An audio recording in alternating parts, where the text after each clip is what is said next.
Assalamualaikum warahmatullahi wabarakatuh. Innal hamdalillah nahmaduhu wa nasta'inuhu wa nastaghfiruh wa na'udzu billahi min shururi anfusina wa min sayyiati a'malina. Man yahdihillahu fala mudilla lahu wa man yudlil fala hadiya lahu. Asyhadu an la ilaha illallah wahdahu la syarika lahu wa asyhadu anna Muhammadan abduhu wa rasuluh. Qala Allah Ta'ala fi kitabihil karim, ya ayyuhalladzina amanu taqullaha haqqa tuqatih wa la tamutunna illa wa antum muslimun, amma ba'd. Pak, duduknya nggak boleh gitu, Pak. Itu kata Rasulullah, cara duduk penduduk neraka. Baik, kita lanjutkan ayyuhal ikhwah. Masuk ayat ke 231. Allah Ta'ala berfirman, a'udzubillahi minasyaitonir rajim.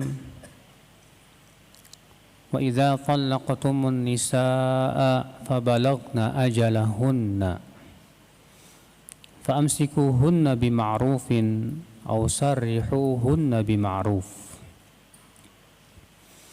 wa la tumsikuhunna dhiraran lita'tadu. ومن يفعل ذلك فقد ظلم نفسه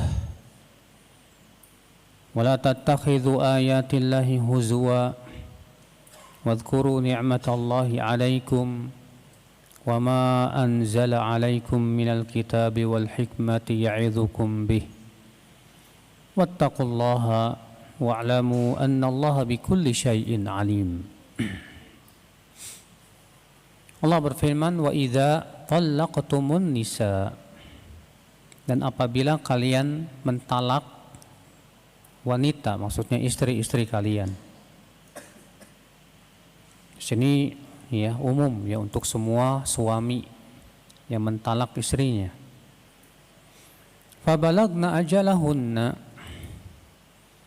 dan telah sampai temponya. Telah sampai apa?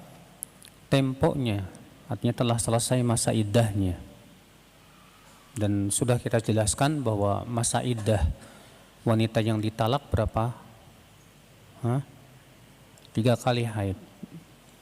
Ya, khilaf para ulama tentang makna qur' yang disebutkan dalam firman Allah yang telah kita bahas itu.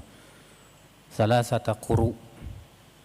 Apakah qar yang dimaksud yaitu haid atau suci?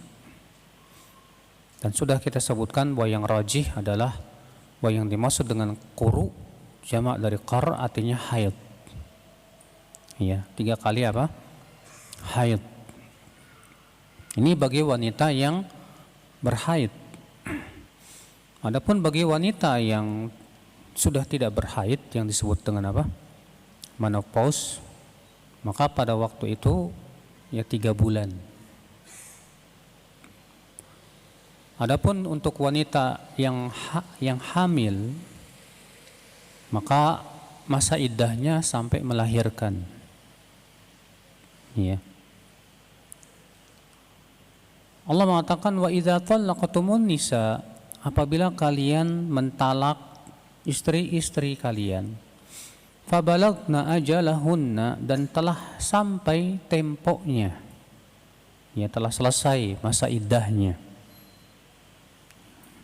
Kata Syekh Utsaimin, qala ba'dul ulama al-murad qarabna bulugha ajalihinna. Yang dimaksud dengan ayat ini sebagian ulama dengan pendapat jumhur itu apa sih? Mayoritas, ya. Yang dimaksud dengan fabalagna ajalahunna ay qarabna bulugha ajalihinna. Artinya telah mendekati. Telah apa? Mendekati selesainya masa iddah. Ya. Maka atas dasar itu apabila telah selesai walaupun belum mandi, menurut jumhur sudah selesai masa iddah, tidak bisa dirujuk lagi. Sedangkan sebagian ulama mengatakan bahwa yang dimaksud dengan fabalagna ajalahunna artinya telah selesai masa iddah, artinya telah selesai haid dengan mandi. Dengan apa? Dengan mandi artinya telah suci. Dan ini adalah pendapat Imam Ahmad atau riwayat, salah satu riwayat dari Imam Ahmad. Sehingga atas dasar ini, ya, berarti kalau dia belum mandi dan telah selesai dari haid, tapi belum apa? Belum mandi wajib, maka sah rujuknya. Maka apa? Sah rujuknya. Dan ini yang disahihkan oleh Syekh Utsaimin rahimahullah. Makanya beliau berkata, walakinnas sahih annal murada bi bulughi ajalihinna haqiqatu bulughil ajal. Akan tetapi yang sahih, yang dimaksud dengan ayat ini, fabalagna ajalahunna, apabila telah selesai temponya, yaitu masa iddahnya, artinya secara hakiki telah selesai sama sekali. Ya. Wadzalika bi tuhriha minal haidhati tsalitsah, yaitu telah suci dari haid yang ketiga. Telah suci dari haid yang apa? Yang ketiga. Nah, ini khilaf para ulama tentang makna fabalagna ajalahunna. Apabila kalian mentalak istri-istri kalian dan telah selesai masa iddahnya, fa'amsikuhunna bima'ruf, maka tahanlah mereka dengan cara yang ma'ruf. Ya, ay rudduhunna ila ismatikum wa huwa muraja'ah. Artinya kembalikanlah kepada ismah kalian, yaitu dengan cara dirujuk. Maksudnya ya, dirujuk sebelum selesai apa? Masa iddahnya, artinya telah mendekati masa iddahnya tersebut. Ya, apabila telah mendekati masa iddahnya, telah selesai, sebelum dia betul-betul suci, maka pada waktu itu rujuklah. Ya. Aw sarrihuhunna bima'ruf, ay uturkuhunna biduni muraja'ah. Atau sarrihuhunna artinya tinggalkanlah ia tanpa dirujuk. Yang artinya berarti apa? Kalau sudah tiga kali haid bersih belum dirujuk juga, artinya apa, Pak? Talak, bain, sugro, atau ya sugro kalau masih bisa dirujuk. Kalau untuk talak 3 maka bain apa? Kubro. Adapun kalau talak 1, talak 2 yang disebut dengan talak raj'i, kemudian 3 kali haid belum dirujuk juga, maka ini talak bain apa? Sugro. Artinya apa maksudnya talak bain sugro? Artinya sudah bukan istri lagi. Ya, antum misalnya setelah 5 bulan sudah 5 kali haid, tahu-tahu mau rujuk, gimana dong Ustadz? Sementara baru 1 kali talak, tapi sudah 5 kali haid, ini gimana? Maka caranya antum nikah dengan akad baru, mahar baru. Ya, itu begitu caranya. Lalu Allah Ta'ala berfirman, wala tumsikuhunna dhiraran lita'tadu, dan jangan kalian kembalikan, artinya kalian rujuk mereka dengan tujuan untuk memberikan mudarat kepada istri. Ya, sehingga kalian pun berbuat i'tida. I'tida itu melampaui batas. Karena sudah kita ceritakan ya, bahwa orang-orang musyrikin Quraisy dahulu, ya, setiap kali, jadi mereka tujuannya memang ingin menyakiti istrinya, memberikan mudarat. Ditalak nih, nanti pas mau selesai masa iddahnya dirujuk, kemudian ditalak lagi, nanti pas mau selesai masa iddahnya dirujuk lagi, terus begitu ya, tanpa ada batasan. Wa may yaf'al dzalika faqad dzalama nafsah, Dan siapa yang melakukan perbuatan tadi itu merujuk istri karena memang tujuannya mau berbuat apa? Ya, kezaliman, memberikan mudarat kepada istri, maka sesungguhnya ia sudah menzalimi dirinya sendiri. Ya, artinya perbuatan kamu ketika kamu hendak menzalimi istrimu, sebetulnya itu kamu sudah menzalimi dirimu sendiri. Yang rugi kamu juga. Sebab kamu akan mendapatkan dosa di sisi Allah Subhanahu wa taala. Wala tattakhidhu ayatillahi huzwa. Dan jangan kalian jadikan, jangan kamu ambil ayat-ayat Allah itu sebagai permainan kalian. Ya. Kata Syekh Utsaimin, "Bihaitsu la ta'maluna biha istighfafan biha." Artinya kalian tidak mau mengamalkan karena menganggap remeh. Ya, kamu tetap saja berbuat seperti itu dan tidak memperdulikan peringatan Allah Azza wa Jalla. Nanti kamu sudah menjadikan ayat-ayat Allah sebagai apa? Ya, huzwan. Huzwan itu artinya apa? Perolokan. Lalu Allah berfirman, "Wadhkuru ni'matallahi 'alaikum." Dan ingatlah nikmat-nikmat Allah atas kalian. Kata Syekh Utsaimin, "Ai udhkuru bil lisan wa bil qalbi wa bil jawarih." Artinya ingatlah Allah dengan lisan kalian, dengan hati kalian, dengan anggota badan kalian. Ni'matallahi 'alaikum, nikmat-nikmat Allah itu semuanya atas kalian. Hatta taqumu bisyukriha.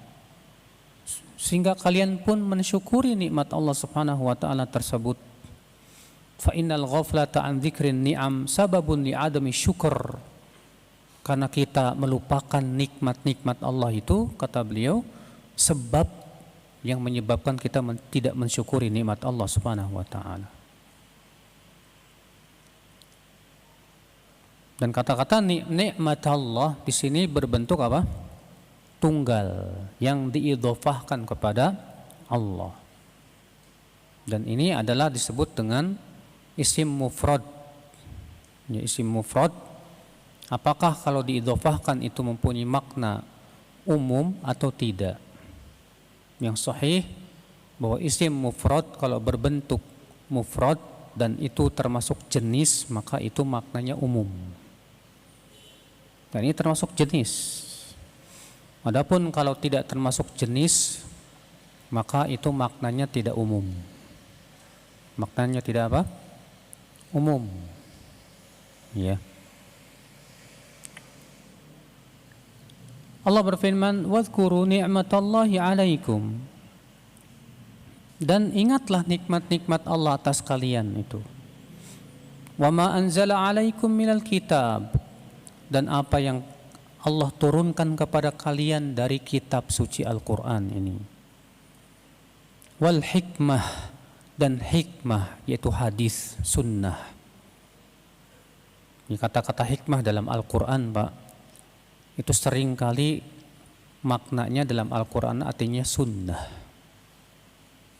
Makanya Syekh Muhammad bin Al-Amin Asy-Syanqiti dalam kitab beliau Adwa'ul Bayan menyebutkan bahwa makna al-hikmah dalam Al-Quran adalah sunnah. Adalah apa? Sunnah. Ya. Wa ma anzala 'alaikum minal kitabi wal hikmah ya'idzukum bih. Allah mengingatkan kalian dengannya, itu dengan Al-Qur'an tadi. Targhiban wa tarhiban, mengingatkan dengan bentuk motivasi ataupun berbentuk ancaman. Kemudian Allah mengatakan wattaqullah, bertakwalah kalian kepada Allah. Wa'lamu anna Allaha bikulli syai'in alim. Ketahuilah sesungguhnya Allah mengetahui segala sesuatu. Dari ayat ini kita ambil faidah yang bisa kita petik ya akhwal Islam.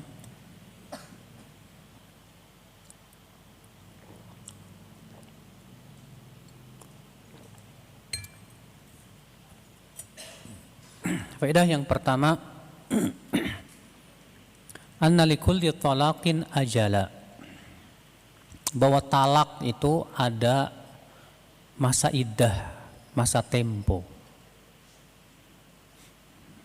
Karena Allah mengatakan demikian, wa idza talaqtumun nisaa fabalagna ajalahun.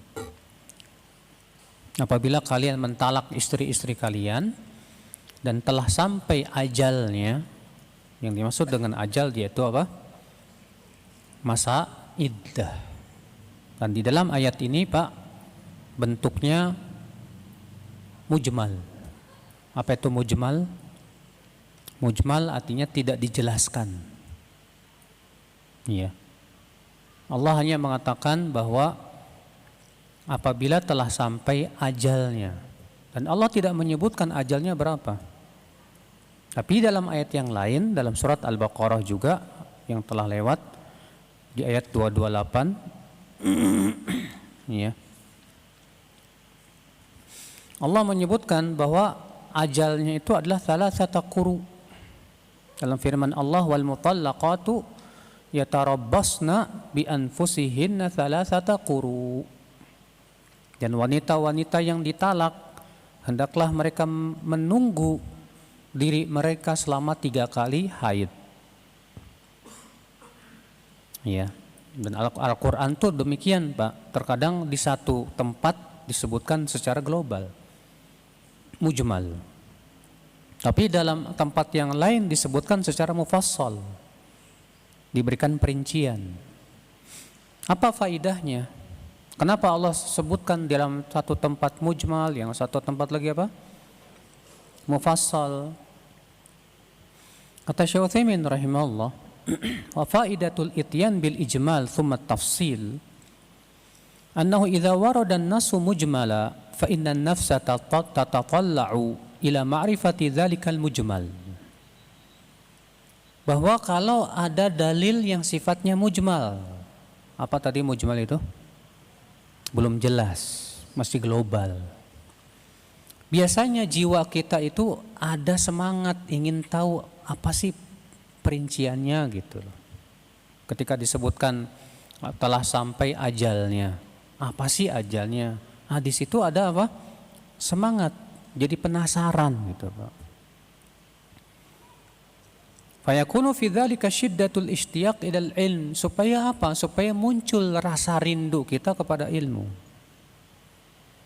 Makanya kalau misalnya kita baca ayat, kemudian ada ayat yang sifatnya global, ternyata kita nggak ada keinginan untuk mengetahui, itu berarti apa Pak? Semangat menuntut ilmunya lemah, nggak ada kerinduan kepada ilmu ya. Iya. Faedah yang kedua, jawazul muraja'ah ba'da tamamil iddah qabla an taghtasil. Bolehnya merujuk istri yang ditalak sebelum sempurnanya masa iddah, yaitu sebelum ia mandi. Dan sudah kita jelaskan tadi ya barusan tentang khilaf para ulama, kalau wanita telah selesai haid tapi belum mandi, sudah selesai 3 kali haid, cuma masalahnya dia belum mandi aja. Nah, masa ketika ia belum mandi kemudian suaminya merujuk, sah apa enggak nih? Menurut jumhur enggak sah. Iya. Tapi ya, pendapat yang dirajikan oleh Syekh Utsaimin rahimahullah apa? Sah. Kenapa? Karena kalau belum mandi berarti apa? Belum selesai secara sempurna masa iddahnya. Ya. Faedah yang ketiga, annal imsaka bima'rufin aw tasrih bima'rufin wajibun. Bahwa merujuk istri dengan cara yang ma'ruf dan tujuannya memang mau berbuat ma'ruf, atau tidak merujuknya lagi pun juga harus dengan cara yang ma'ruf. Itu semua hukumnya wajib, akhi. Iya. Karena Allah melarang Seseorang suami merujuk istrinya dengan tujuan untuk apa? Memberikan mudarat kepadanya, haram. Ya. Faedah selanjutnya yang keempat, wa minha wujubul mu'asyarati bil ma'ruf hatta ba'da talaq. Wajibnya mempergauli istri dengan cara yang ma'ruf walaupun sudah ditalak. Walaupun sudah ditalak tetap wajib kita apa? Mempergauli dia dengan cara yang ma'ruf. Tidak boleh memberikan mudarat maksudnya. Karena Allah berfirman, fa'amsikuhunna bima'rufin aw sarrihuhunna bima'ruf. Maka hendaklah kalian rujuk ia dengan cara yang ma'ruf, atau kalian pisah ia dengan cara yang ma'ruf. Li'alla yu'dhil insan zaujatahu bil qaul aw bil fi'l aw biman'il huquq. Supaya apa? Supaya seorang insan, kata beliau, tidak menyakiti istrinya baik dengan ucapan, perbuatan, atau mencegah hak-haknya. Ya.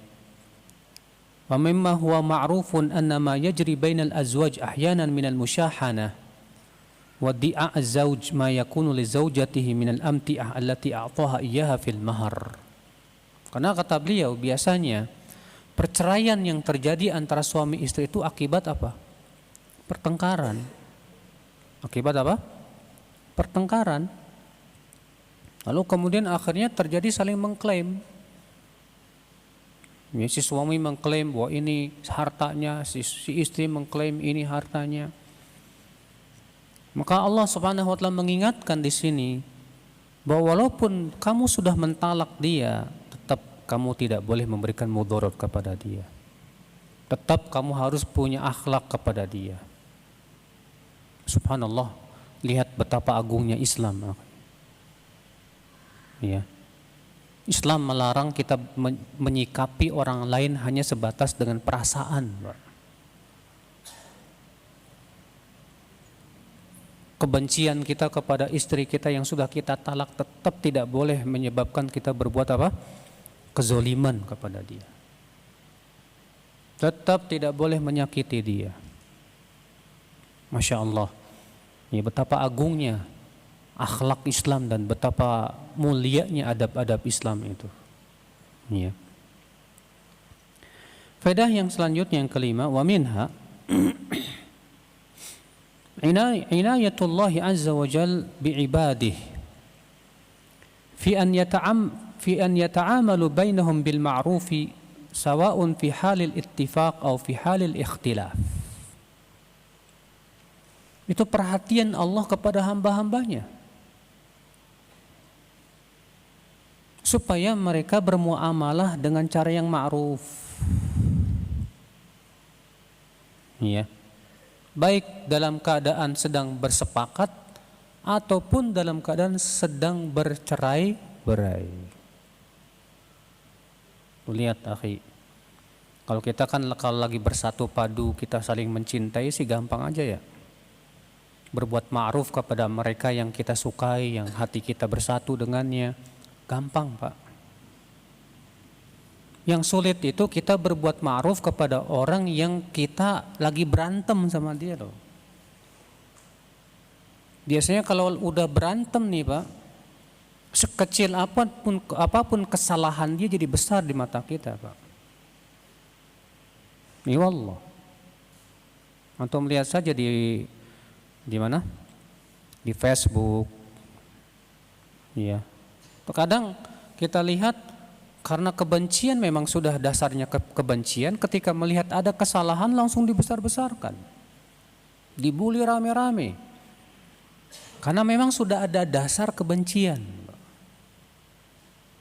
Padahal kesalahan tersebut bisa jadi tidak mengeluarkan pelakunya dari manhaj sama sekali.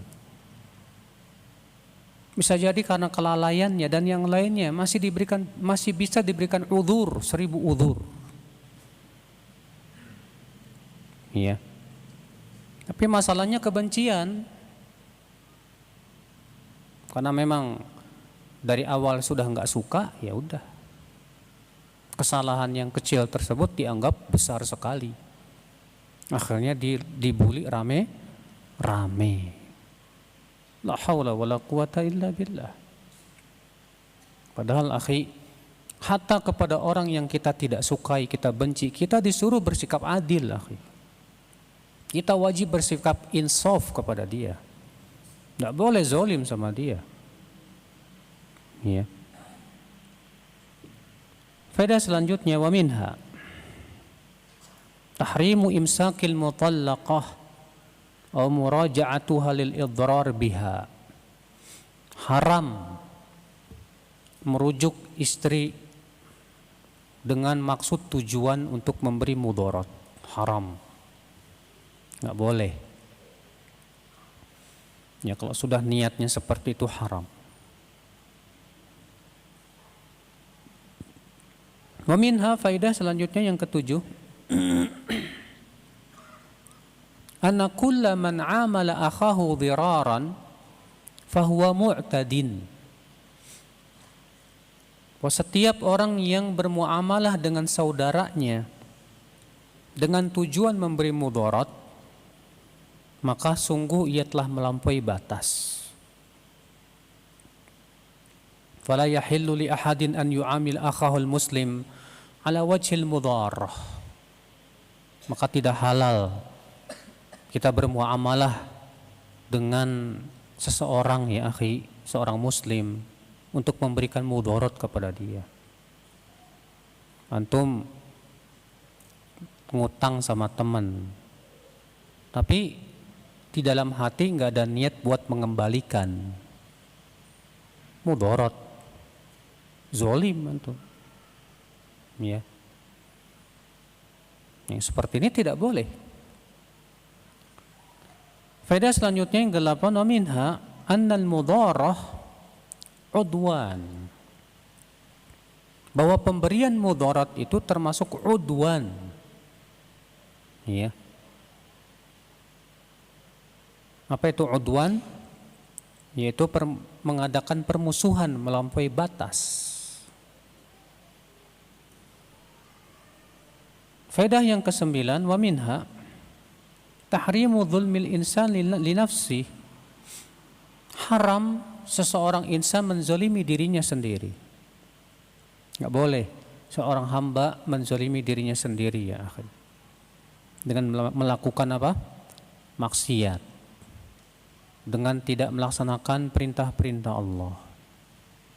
Maka orang yang melanggar larangan Allah, hakikatnya dia sudah menzalimi dirinya sendiri. Allah berfirman apa? In ahsantum ahsantum li anfusikum wa in asa'tum falaha. Jika kalian berbuat ihsan, kebaikan, maka kebaikan itu buat kalian. Dan jika kalian berbuat keburukan, maka keburukan itu hakikatnya juga untuk kalian. Allah tidak mengambil manfaat dari ketaatan kita. Allah pun juga tidak termudarati dengan keburukan kita dan maksiat kita. Ya. Wa minha, faedah selanjutnya yang ke-11, anna fi'lal ma'asi dzulmun lin-nafs.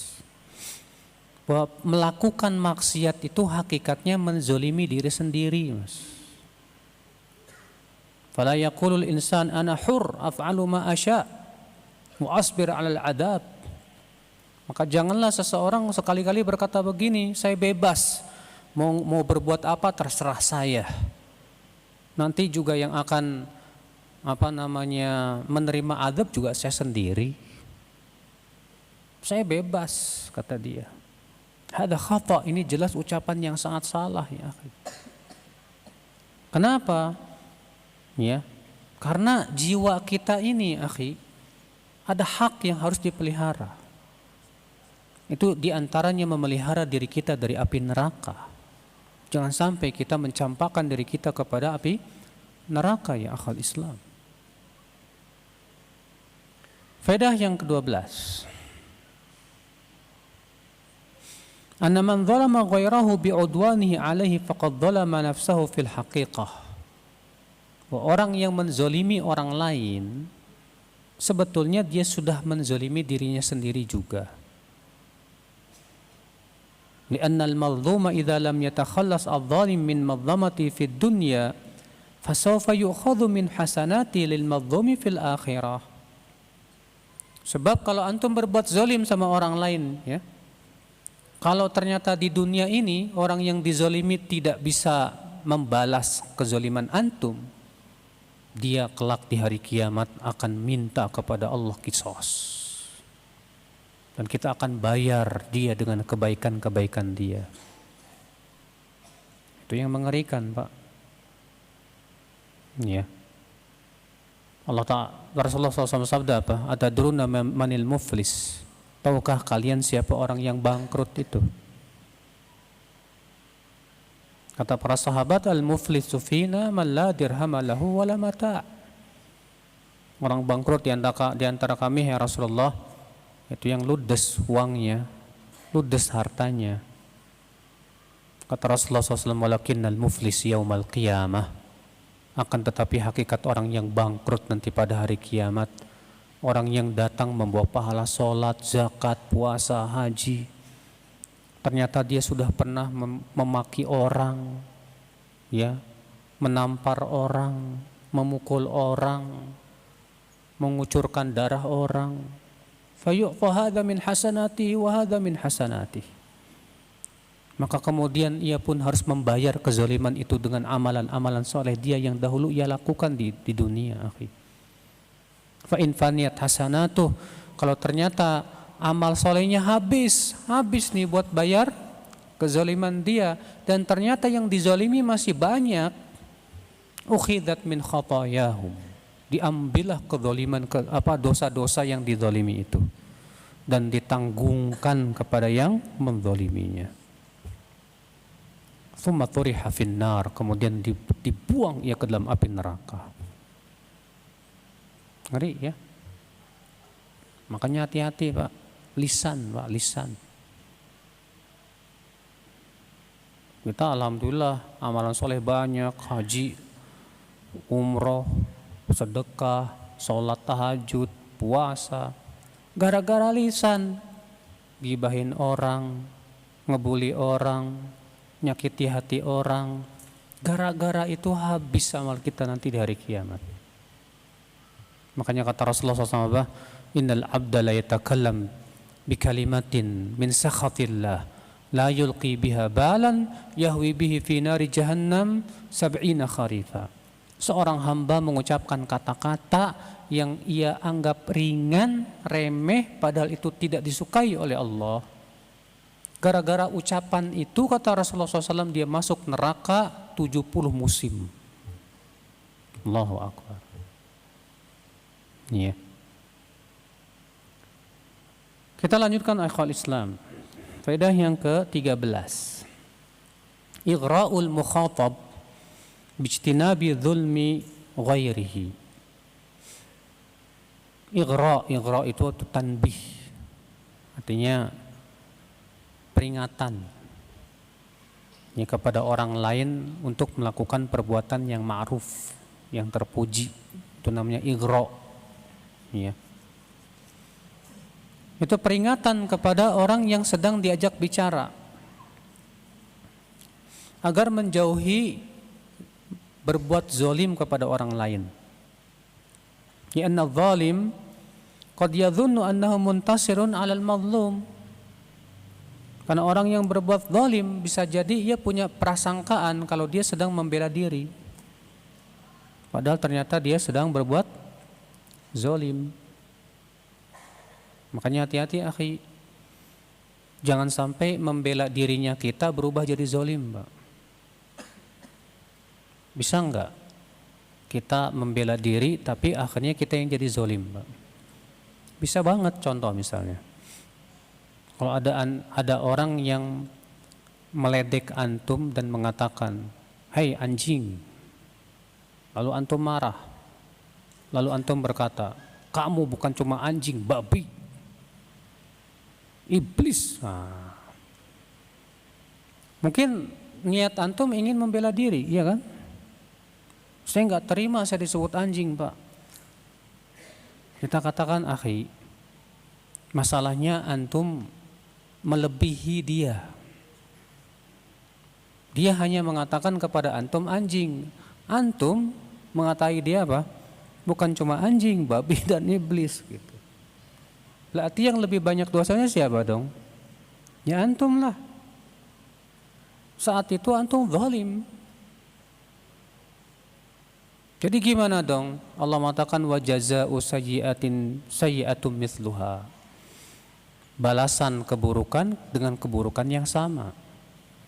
Kalau ada orang bilang ke antum, "Hai iblis," bilang aja, "Kamu juga." Selesai. Kalau ada yang bilang ke antum, "Hai anjing," bilang aja, "Kamu juga." Selesai. Kan sepadan. Iya. Makanya Rasulullah SAW ketika ada orang Yahudi berkata kepada Rasulullah, "Assalamu alaik." Apa jawaban Rasulullah? "Wa alaik." Udah. Lewat lagi, "Assalamu alaik." Apa kata Rasulullah? "Wa alaik." Lewat lagi, "Assalamu alaik." Kata Rasulullah apa? "Wa alaik." Oh, mendengar itu Aisyah marah. Apa kata Aisyah? "Wa alaikumussalam wal la'nah ya abna al-qirada wal khanazir." Atas kalian kematian dan laknat wahai anak kera dan babi. Ternyata yang ditegur oleh Rasulullah siapa? Aisyah. Kenapa? Karena Aisyah melampaui batas dalam menjawab. Kata Rasulullah, "Mahlan ya Aisyah, nggak boleh begitu Aisyah." Apa kata Aisyah? "Apa engkau tidak mendengar ucapan mereka?" Kata Rasulullah, "Apa engkau tidak mendengar jawabanku kepada mereka?" Nah ini akhwal Islam. Makanya kalau kita kira-kira nggak bisa menjawab dengan yang sama, mendingan diem. Mendingan apa? Mendingan diem. Faedah yang ke-14. Anna ayatillah tanqasimu ila qismain. Bahwa ayat-ayat Allah itu ada dua macam. Yang pertama ayatun syar'iyyah. Itu ayat-ayat syariat. Wahya ma ja'at bihi rusulu minasyara'. Yaitu syariat yang dibawa oleh para rasul. Ini namanya ayat-ayat syar'iyyah, Pak. Yang kedua ayatun kauniyah. Itu ayat-ayat alam semesta. Ya. Contohnya apa? Matahari, bulan, bumi, bintang-bintang, langit dan yang lainnya. Kenapa Al-Quran disebut ayat? Karena tidak ada manusia yang bisa membuatnya. Dan Allah menantang seluruh manusia untuk membuat yang sama dengan Al-Quran. Tidak ada. Kenapa alam semesta disebut ayat? Karena tidak ada manusia yang bisa menciptakannya. Siapa yang bisa menciptakan matahari, bulan? Siapa yang bisa menciptakan gunung-gunung dan yang lainnya? Tidak ada. Maka itu disebut dengan ayat. Disebut dengan ayat karena ya tidak ada yang mampu melakukannya kecuali siapa? Allah Azza wa Jalla. Faedah yang ke berapa? 15. Tahrimu ittikhadhi ayatillahi huzwa. Haram hukumnya memperolok ayat-ayat Allah, baik seluruhnya maupun sebagiannya. Ya. Baik ayat-ayat Allah yang sifatnya syar'iyyah atau ayat-ayat Allah yang bersifat kauniyah. Adapun ayat-ayat Allah yang bersifat syar'iyyah yaitu mengolok-olok syariat Allah. Ya, karena dia menganggap apa itu syariat Allah? Enggak sudah tidak relevan dengan zaman misalnya. Maka ini jelas, Pak, kalau sudah punya keyakinan seperti ini, pelakunya murtad dari agama Islam, Pak. Hati-hati ya. Memperolok agama Allah, ayat-ayatnya, Rasulnya, itu termasuk pembatal keislaman loh, Pak. Maka dari itu hati-hati, jangan sampai kemudian mempermainkan ayat-ayat Allah Azza wa Jal. Kita memperolok ayat-ayat Allah Azza wa Jal. Faedah selanjutnya akhal Islam, annal mukhalafata naw'un minal istihza, bahwa menyelisihi perintah Rasul, perintah Allah, itu jenis dari istihza. Menyelisihi perintah Rasul atau perintah Allah itu jenis dari istihza. Apa sih istihza itu? Istihza itu artinya apa? Memperolok. Ya. Karena contoh saja misalnya kata Syekh Utsaimin, kalau ada seorang raja melarang kamu melakukan perbuatan, lalu orang itu sengaja di hadapan raja melanggar larangannya, kira-kira si raja menganggap ini perolokan bukan? Memperolok. Kamu apa-apaan sih kok sengaja melarang di depan saya? Kamu memperolok saya ya. Nah, ketika kita melanggar larangan Allah di hadapan Allah dan Allah selalu mengawasi kita, itu jenis dari perolokan kepada Allah Subhanahu wa taala, walaupun pelakunya tidak sama dengan memperolok yang pertama tadi. Kalau yang pertama tadi jelas-jelas memperolok dia, menganggap remeh dan mengatakan nggak perlu syariat Allah. Syariat Allah itu nggak relevan dengan zaman lah, tidak sesuai dengan kondisi lah dan yang lain. Kalau ini ya dia melanggar larangan Allah karena ngikutin hawa nafsu. Maka yang seperti ini pelaku dosa besar. Walaupun memang ya kata beliau melanggar larangan Allah itu salah satu jenis dari istihza. Makanya Allah mengatakan dalam ayat tadi itu, wala tattakhidhu ayatillahi huzwa. Jangan kamu jadikan ayat-ayat Allah sebagai huzwa, perolokan, dengan cara kamu meninggalkan ya melakukan apa yang Allah larang itu karena menganggap remeh. Ya. Min fawaidil ayah, faedah yang ke-17. Wujubu dzikri ni'matillah. Wajibnya mengingat nikmat-nikmat Allah. Karena Allah memerintahkan, Allah mengatakan wadhkuru ni'matallahi 'alaikum. Dan ingatlah nikmat-nikmat Allah atas kalian. Di sini Allah memerintahkan, akhi. Dan perintah itu pada asalnya hukumnya apa? Wajib. Udah Isya ya? Kok cepat banget ya? Baik. Demikian kita cukupkan sampai di sini. Wabillahi taufik. Assalamualaikum warahmatullahi wabarakatuh.